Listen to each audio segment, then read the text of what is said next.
Skyline comes with the ability to create your own plugins to ease your game development.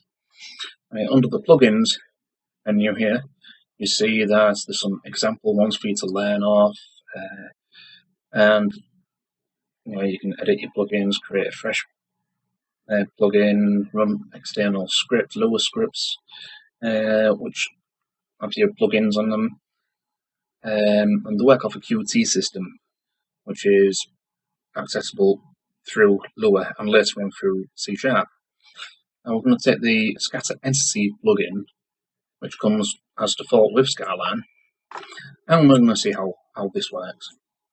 Right, you can create your own very similar plugin, so you can select a mesh. How many meshes do you want to put in there for it to scatter? What sort of height units do you want for it to raycast from? Just want it to intersect with the floor, block scale, things like that. Position, minimum position and maximum position for it to be able to scatter the entities. Rotation of the entities, and the scale of the entities. And you can also add rigid body to them. So let's see that in there as it is.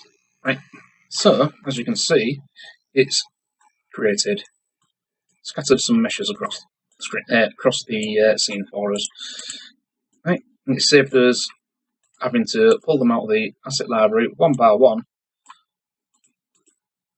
and place them in the scene. Why is this helpful for us? Well, plugins like this are very helpful, because if you're creating a game where you collect resources, say you've got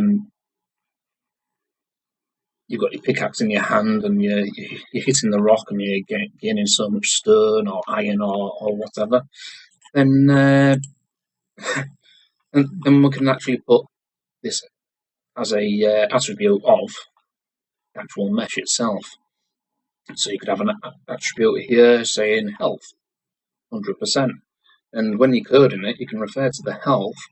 You can say, well, when health reaches 0, then delete that rock and put a bag in its place, which might represent a bag of coal or something like that.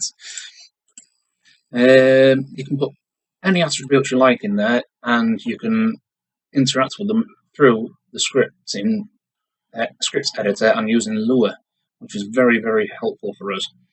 What you can also do is say you put in actions to these as well, say at your health and that lot to one of them.